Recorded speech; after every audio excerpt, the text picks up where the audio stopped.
Hello friends and welcome to the Exams Made Simple, and we are back again with the Hindu Complete Newspaper Analysis for 20th of February 2021। 20 फरवरी 2021 का the Hindu newspaper analysis शुरू करेंगे। शुरू करने से पहले those who want to join the UPSC prelims current affairs revision series और CSAT course they can join from the links in the description comment section मिलो। अमूमन इनके लिए है जिनको भी लगता है कि उनका करंट अफेयर्स सही से रिवाइज नहीं हुआ या पढ़ा नहीं है, तो वो लोग ज्वाइन कर सकते हैं, है ना। And if you are confident enough कि नहीं आपका अच्छा है तो no need to join. And इसके अलावा हमारे सोशल मीडिया प्लेटफॉर्म्स की लिंक भी नीचे दी हुई है, तो आप वहां से ज्वाइन कर सकते हैं अगर आप चाहें तो, ठीक है ना। स्टार्ट करते हैं आज के क्वेश्चंस के साथ जिनके आंसर्स आपको करने हैं। पहला सवाल है, consider the following statements regarding the high courts in India. High court in India के रिगार्डिंग स्टेटमेंट्स दिए, आपको बताना कौन सा स्टेटमेंट सही है। पहला स्टेटमेंट कह रहा है, every high court is a court of record and has a power to punish for contempt of itself. दूसरा स्टेटमेंट कह रहा है, the salary and pensions payable to जजेस of any high court are charged upon the consolidated fund of the respective state. Which of the following statements are correct? One only, two only, both या none. Question number 2 is, which of the following institution has recently published the World Economic Outlook, a long and difficult ascent report? इनमें से कौन सी institution ने ये report निकाली? Options are world economic forum, world bank, international monetary fund या organisation for economic cooperation and development. Question number 3 is, which of the following country are part of Five Eyes group? Five eyes group का part इनमें से कौन कौन सी countries हैं? First is United states of America, Japan and United kingdom. मुझे USA में भी अब इंडिया ही दिखने लगा है ना, तो यूनाइटेड स्टेट्स ऑफ इंडिया नहीं है, United states of America, Japan, United kingdom. आपको बताने इनमें से कौन सी कंट्रीज है जो कि मेंबर है फाइव आइज ग्रुप का। Options are 1 and 2, 2 and 3, 1 and 3 या ऑल ऑफ दी अबव। तो ये आपको एक नई चीज सीखने को मिलेगी। आई होप बहुत लोगों को नहीं पता होगा फाइव आइज ग्रुप के बारे में, मैंने उसे पढ़ाया हुआ है फाइव आइज ग्रुप भी। अगर आपको नहीं पता है तो आज आपको पता चल जाएगा, ठीक है ना। स्टार्ट करते हैं न्यूज एनालिसिस पार्ट की तरफ से। पहली जो न्यूज है इंपॉर्टेंट वो है, Israel has announced in February 18, 2021 that it is developing a new ballistic missile shield named arrow 4। तो एरो 4 नाम की बैलिस्टिक मिसाइल शील्ड बनाएगा इजराइल, किसके साथ मिलकर के? In collaboration with the United states of America. याद रखिएगा, इजराइल जो है वो शील्ड बनाने वाला है, एक बैलिस्टिक मिसाइल शील्ड जिसका नाम है arrow 4 in collaboration with the United states of America. And this missile is being developed as another layer in the defensive system by keeping an eye towards the Iran। तो Iran के जो developments है recently, retaliatory measures Iran ने भी अपना लिए हैं। क्यों? Because of the falling out of the JCPOA यानी कि joint comprehensive plan of action, जिसको कि ईरान न्यूक्लियर डील भी कहा जाता है, तो वो फॉल आउट हो गई थी। इस कारण से ईरान ने भी कुछ रिटेलिएटरी मेजर्स लिए थे, जैसे कि उन्होंने जो एनरिचमेंट था वो लेवल बढ़ा दिया था, 20% के आसपास बोल दिया था कि हम एनरिचमेंट लेवल कर देंगे, है ना, जबकि 3% ही अलाउड है उनके लिए, बट उन्होंने कहा कि हम 20% तक एनरिचमेंट कर देंगे। लेकिन न्यूक्लियर वेपन कैटेगरी में 20% में कुछ नहीं होता, उनको 90% के ऊपर जाना पड़ेगा, ठीक है ना। इसलिए मतलब कि थोड़ा रिटेलिएटरी तो थे ही, तो ये आपको याद रखना है थोड़ा। And arrow 4 is the name of the ballistic missile shield, ये भी आपको याद रखना है, जो कि डेवलप कर रहा है कौन? Israel in collaboration with the United states of America. Now very important news has came from the front page. एक बहुत इंपॉर्टेंट न्यूज आई है फ्रंट पेज से, वो है परसीवरेंस नाम का जो रोवर गया है अभी, and it is NASA's perseverance rover. तो याद रखिएगा, परसीवरेंस रोवर अगर आपसे कोई पूछे तो ये नासा का मिशन है, which landed on the surface of Mars. Mars के सरफेस पे प्रॉपर टच डाउन हुआ इसका, एंड सरफेस ऑफ मार्स पे गया, वहां से फोटोग्राफ भी भेजा। It is NASA is set to become the first space agency to fly a drone in the atmosphere of another planet. किसी दूसरे प्लैनेट के एटमॉस्फेयर में अपना ड्रोन उड़ाने वाली पहली जो एजेंसी बन गई है वो नासा बन गई है। अब ये परसीवरेंस है, इसका काम क्या है? तो सबसे पहली बात तो जैसे मैंने हेलीकॉप्टर बोला कि ड्रोन उड़ाया इन्होंने, तो Perseverance carried with it a mini chopper that will attempt to make the first powered flight in another world. अब एक इसके अंदर मिनी चॉपर भी गया है जो कि पहली पावर्ड फ्लाइट करेगा किसी दूसरे प्लैनेट में, एंड इसको इन्होंने Wright brothers movement for Mars बोला है। It will be known as the Wright brothers movement for Mars, ठीक है ना। परसीवरेंस याद रखिएगा इसका नाम। इसके बाद the robot get on with the serious business of the mission, जैसे जो कि सीरियस बिजनेस क्या है इस मिशन का? To seek signs of past microbial life. याद रखिएगा, परसीवरेंस जो है उसका मेन एम क्या है? To seek for the science of past microbial life, and it will head first to the Jezero's ancient delta system. यहां पर मार्स के अंदर एक इंपॉर्टेंट डेल्टा सिस्टम पाया गया जिसको नाम है जेजेरोज एंशिएंट डेल्टा सिस्टम। ये भी नाम याद रखिएगा, Jezero ancient delta system. System का नाम याद रखिएगा, एंड दूसरा आपको ये परसिवरेंस का नाम तो याद रखना ही रखना है। जेजेरोस डेल्टा सिस्टम के पास जाएगा ये, and deltas actually are built by rivers as they push in out into the wider body of water and dump their sediments there. तो जब एक वाटर बॉडी दूसरी बड़ी वाटर बॉडी के पास जाती है तो वहां पे एंड पे वो अपने सेडिमेंट्स को जमा करती रहती है, तब डेल्टा बनता है। अब जेजेरोस डेल्टा सिस्टम जो बना है वहां से बेसिकली ये साइंस निकालने की कोशिश करेंगे कि क्या कोई मैक्रोबियल एक्टिविटी हुई, क्योंकि पानी की प्रेजेंस तो फिर परफेक्ट है। अगर डेल्टा सिस्टम बना है इसका मतलब है कि पानी होगा और एक छोटी वाटर बॉडी होगी, एक बड़ी वाटर बॉडी भी होगी, है ना, तभी तो ये बन रहा है। तो ये सारी चीजें परसिवरेंस जो है वो माइक्रोबियल लाइफ को पता करने की कोशिश करेगा। अगर माइक्रोबियल लाइफ का प्रेजेंस होता है तो फिर that means it gives clear symbols of life, है ना, तो वो पता करना है। परसिवरेंस का एम यही है बेसिकली, तो ये आपको याद रखना, this is the thing. Perseverance rover NASA का फेमस मिशन जिसने कि टचडाउन प्रॉपर किया है, वहां पे अपना ये भी मिनी चॉपर भी लेकर के गए हैं जो कि वहां पे उड़ाने का काम कर रहे हैं, ठीक है ना। तो लेट्स सी क्या होता है आगे। You can move ahead with me now, you can move ahead. आगे देखते हैं और क्या इंपॉर्टेंट न्यूज आइटम्स है जिनके हमको डिस्कस करना है। तो यहाँ पे आज पहले दो एडिटोरियल दिख रहे हैं फ्रंट पेज पे आपको। एक है डिफेमेशन एज क्राइम और दूसरा है a verdict that has ended a long silence. अब ये दोनों आर्टिकल जो है वो एक ही मुद्दे पे है, क्रिमिनल डिफेमेशन के मुद्दे पे। रिसेंटली आपको पता होगा प्रिया रमानी का केस, जिसमें कि प्रिया रमानी के ऊपर एक क्रिमिनल डिफेमेशन का चार्ज लगाया था, एमजे अकबर ने लगाया था, and recently the court has acquitted Priya Ramani और उन्होंने उनका सपोर्ट किया कि ठीक है, it was done in good faith and not on the bad side. और ये केस क्या था ओवरऑल केस आप सबको पता होना चाहिए कि प्रिया रमानी में जब मी टू मूवमेंट आया तो उन्होंने एमजे अकबर के बारे में बताया कि what he has try to gain from her and all, and इसके बाद एमजे अकबर को रिजाइन करना पड़ा फ्रॉम द पोस्ट, अपनी पोस्ट रिजाइन करना पड़ा। एंड नॉट ओनली रिजाइन ही, what he did is that कि नेक्स्ट डे उन्होंने जाकर के इनके खिलाफ, प्रिया रमानी के खिलाफ क्रिमिनल डिफेमेशन का अब क्रिमिनल इंडिया में जो डिफेमेशन है वो क्रिमिनल ऑफेंस होता है, आपको पता होना चाहिए। अगर ये प्रूव हो जाता तो सजा का प्रावधान भी है, and there are proper sections 499 and 500। Section 499 जो है वो बताता है कि क्रिमिनल ऑफेंस है और सेक्शन 500 जो है वो बताता है कि कितनी पनिशमेंट होगी, ठीक है ना। तो प्रॉपर इसमें ऐसा होता है। अब यहां पर प्रिया रमानी ने कौन से आर्गुमेंट्स दिए जिसके कारण कि सुप्रीम कोर्ट ने उनको नहीं किया। तो फर्स्ट जो उन्होंने एक्सेप्शन दिया वो कहा it is not defamation to impute anything which is true concerning any person if it be for public good that the imputation should be made और पब्लिश। तो मतलब अगर पब्लिक गुड में कोई ऐसी चीज आप बता रहे हैं जो कि सही है कंसर्निंग दैट पर्सन, तब वो डिफेमेशन में नहीं आता है। This is what the first exception which she said. दूसरी बात उन्होंने बोला it is not defamation to make an imputation on the character of another provided that the imputation be made in good faith for the protection of the interest of the person making it. मतलब अगर आपने good faith में किसी दूसरे व्यक्ति के character को imputation किया है, अगर वो चीज सही है, पहली चीज तो वो चीज सही होनी चाहिए। दूसरा, अगर आपने for the protection of the interest of the person making it, जो व्यक्ति ये इंप्यूटेशन कर रहा है उसके भले के लिए या फिर किसी और व्यक्ति के भले के लिए या फिर पब्लिक गुड के लिए आपने ऐसा किया है, ठीक है ना। That is the second thing.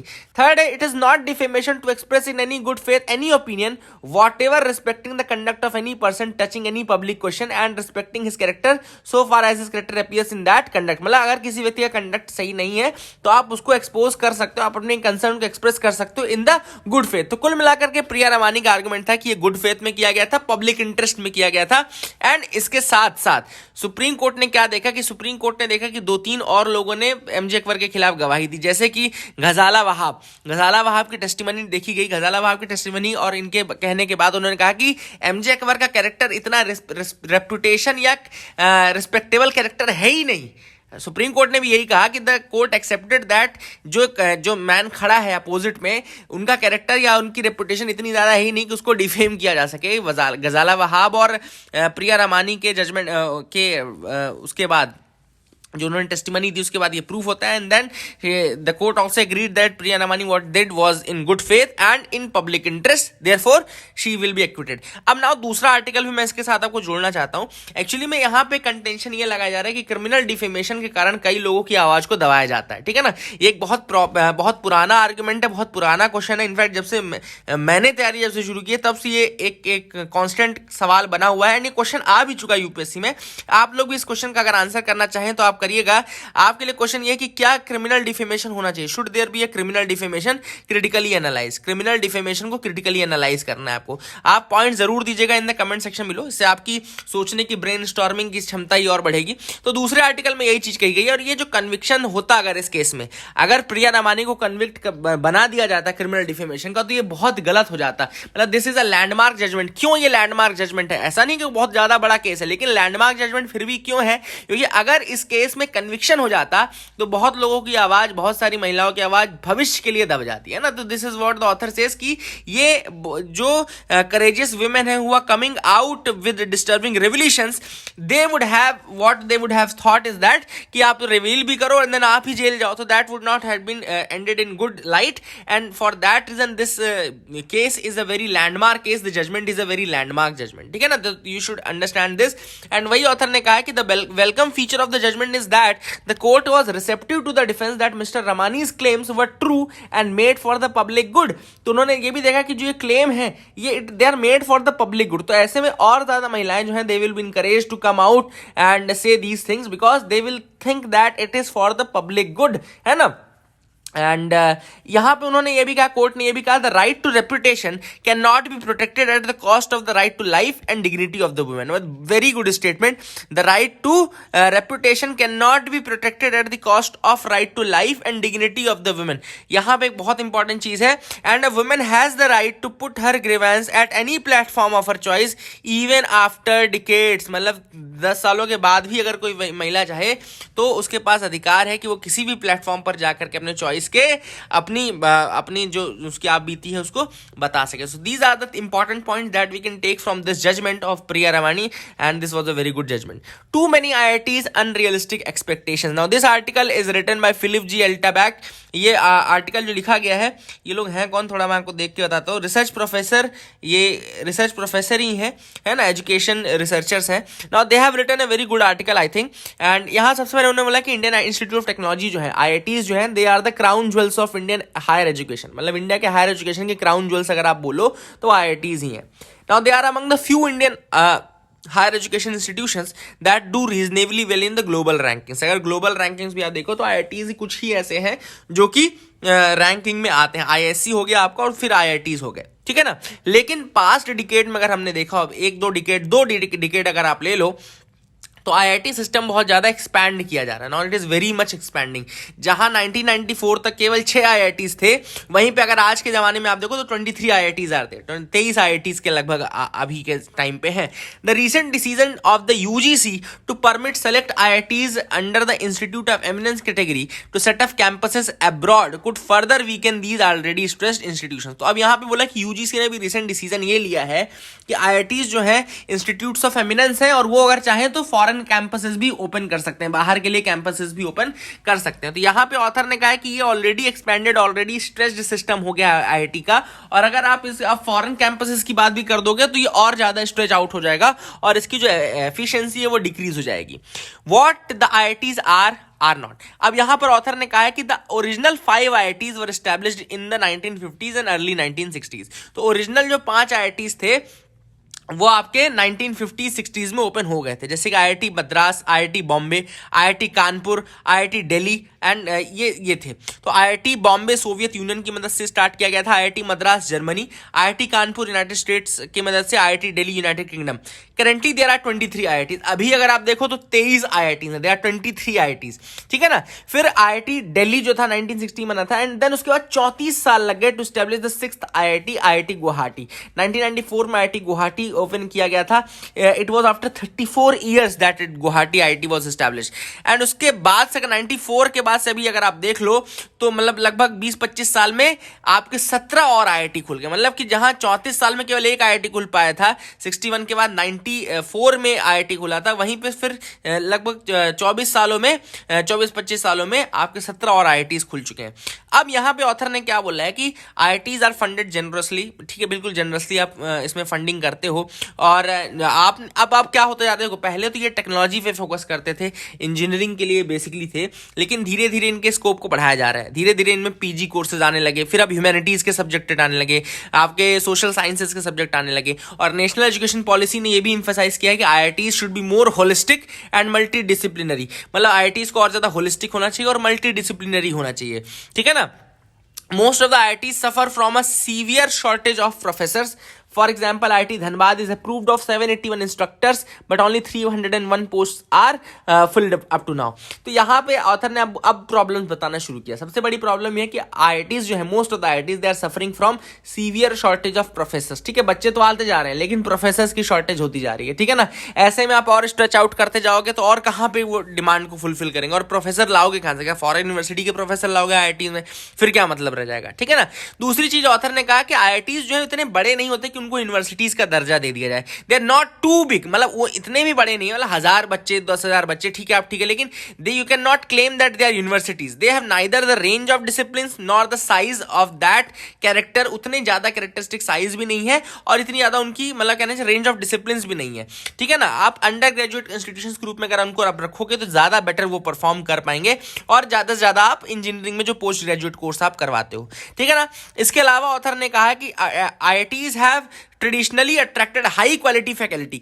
पहले क्या था, ये बहुत हाई क्वालिटी फैकल्टी अट्रैक्ट करते थे। अब हाई क्वालिटी फैकल्टी अट्रैक्ट करने के कुछ रीजंस थे। रीजंस ये थे कि यहाँ पे सबसे बेस्ट बच्चे आते थे, सबसे क्रीम वाले बच्चे आ जाते थे, ठीक है ना। इस कारण से जो IIT के प्रोफेसर, उनको भी लगता था कि चलो इंडिया की क्रीम के साथ वो एकेडमिक अपनी जर्नी आगे बढ़ाएंगे। फिर इसके बाद एक और बहुत बड़ा रीजन आया है कि IITs जो थी वो पहले मतलब कहना चाहिए सिटीज, बड़ी सिटीज में थी, जैसे दिल्ली, कानपुर, मुंबई, ऐसी जगहों पे है। अब देखो IIT क्या है, अब थोड़ा थोड़ा IIT की लोकेशन को भी डाइल्यूट किया जाता है। जैसे कि IIT अब मंडी में है, ये होना चाहिए, बिल्कुल होना चाहिए, ऐसा नहीं कि ये छोटी जगहों पे नहीं होनी चाहिए, होनी चाहिए। पलक्कड़ में है, मंडी में है, धारवाड़ में है, कर्नाटका में, अब होना चाहिए। लेकिन ऐसे में फिर आप बहुत ज़्यादा टैलेंटेड प्रोफेसर्स को उम्मीद करो कि वो आपके ऐसे लोकेशंस में आके रहेंगे, ये पॉसिबल। तो ऐसे में क्या हो रहा है, कहीं कहीं प्रोफेसर्स के क्वालिटी के साथ भी कॉम्प्रोमाइज होता जा रहा है। This is the issue which author has raised, कि पहले ऐसा नहीं था। पहले क्या है कि आपके बहुत मतलब कि प्राइम लोकेशंस में रहते थे IITs, एंड इस कारण से आपको अच्छे पूल ऑफ स्टाफ मिल जाता था। तो ऑथर ने यह कि it is then inevitable that quality will decline. धीरे धीरे IIT ब्रांड जो है वो डाइल्यूट होता जाएगा, तो क्वालिटी विल डिक्लाइन।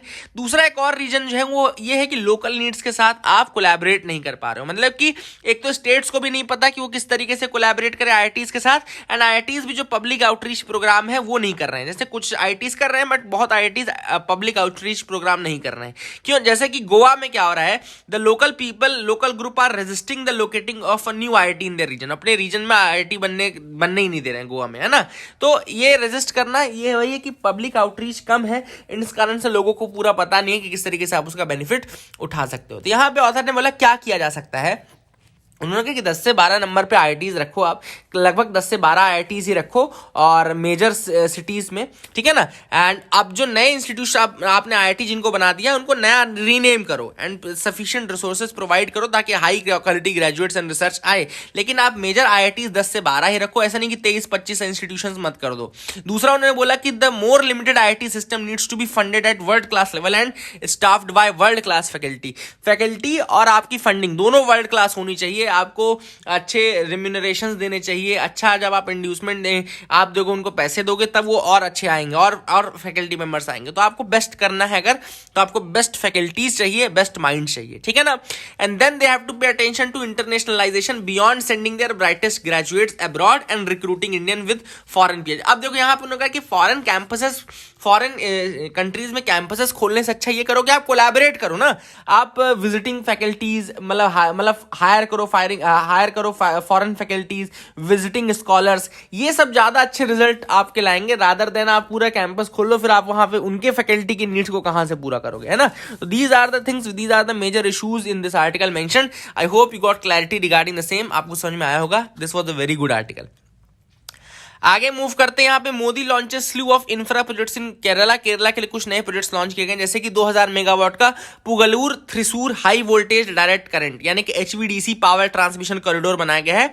पुगलूर थ्रिसूर का high voltage HVDC power transmission corridor for the Kerala. 50 megawatt solar park इन कासरगोड। कासरगोड में 50 मेगावाट का सोलर पार्क लॉन्च किया गया है। अब ये जो पुगलूर थ्रिसूर लाइन है, this is Kerala first HVDC interconnection with the national grid and it is the country's first system to use the voltage source converter technology. तो ये कंट्री का पहला सिस्टम है जो कि वोल्टेज सोर्स कन्वर्टर टेक्नोलॉजी का यूज करेगा। वोल्टेज सोर्स कन्वर्टर टेक्नोलॉजी का यूज करेगा। Pugalur Thrissur line Kerala's first HVDC interconnection with the national grid, national grid के साथ लिंक किया जाएगा and it is countries first system to use the voltage source converter technology. याद रखिएगा, this is another which is important.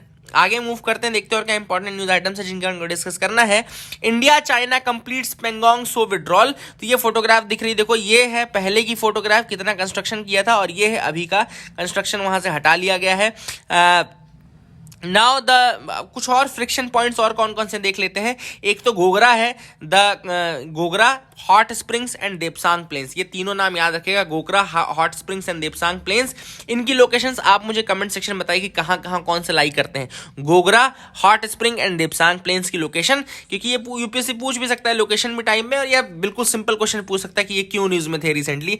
And Gogra and hot spring जो है अभी भी डिस्प्यूटेड बने हुए हैं। इसके अलावा पेट्रोलिंग पॉइंट्स 15, 17A गोगरा में है, हॉट स्प्रिंग में है। ये एक डिस्प्यूट पॉइंट है जो कि अभी भी जहां पे डिसंगेजमेंट होना बचा हुआ है, ठीक है ना। एंड डिसंगेजमेंट के बाद एक मोराटोरियम लगेगा on the patrolling by both the sides in Pangong so area.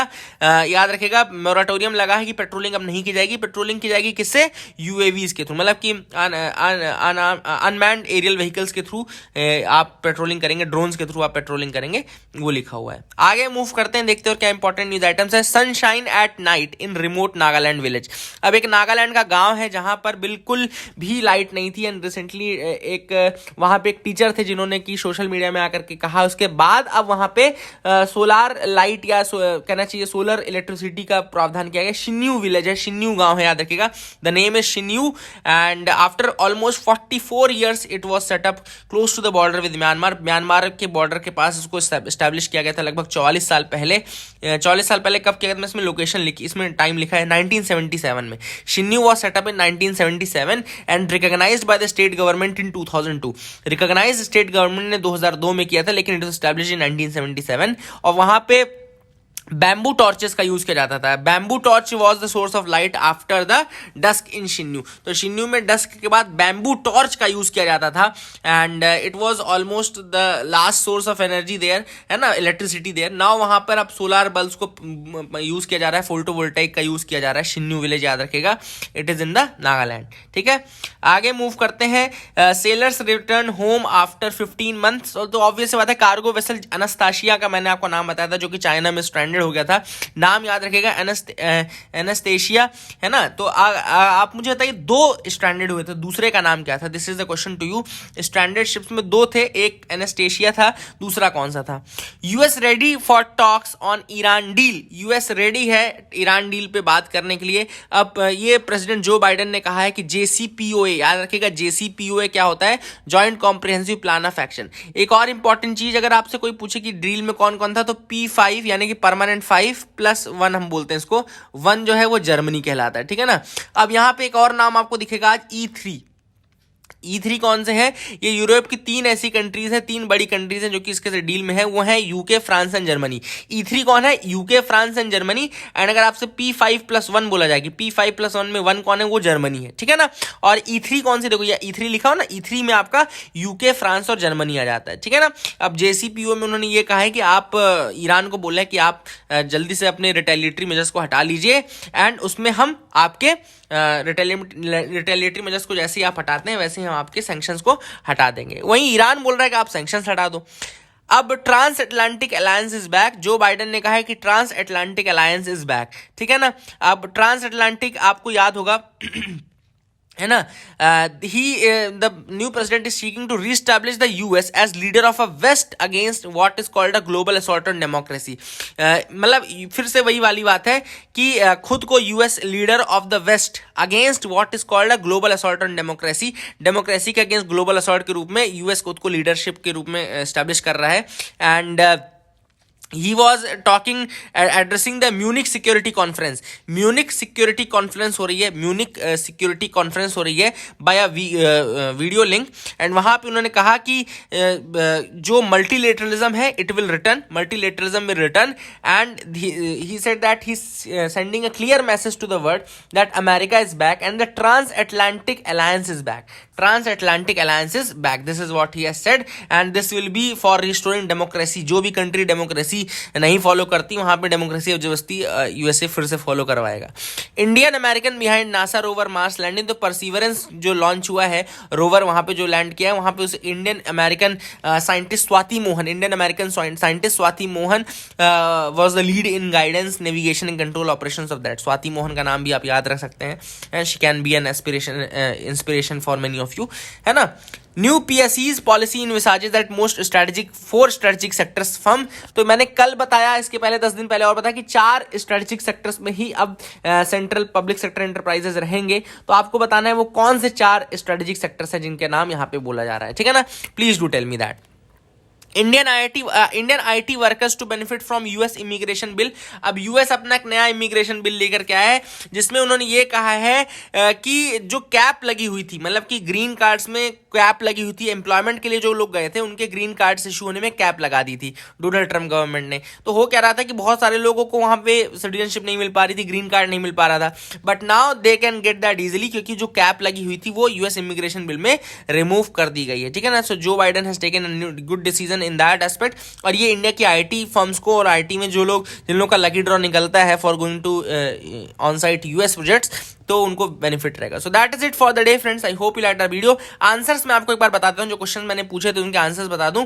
पहला सवाल मैंने आपसे पूछा था कि हाई कोर्ट्स के रिगार्डिंग स्टेटमेंट्स थे, तो पहला स्टेटमेंट बिल्कुल सही है, they have the power to punish for the contempt of themself. दूसरा स्टेटमेंट गलत है, क्यों? क्योंकि जो सैलरी आती है हाई कोर्ट की वो तो कंसोलिडेटेड फंड ऑफ स्टेट्स है, लेकिन जो पेंशन आती है वो कंसोलिडेटेड फंड ऑफ इंडिया से आती है।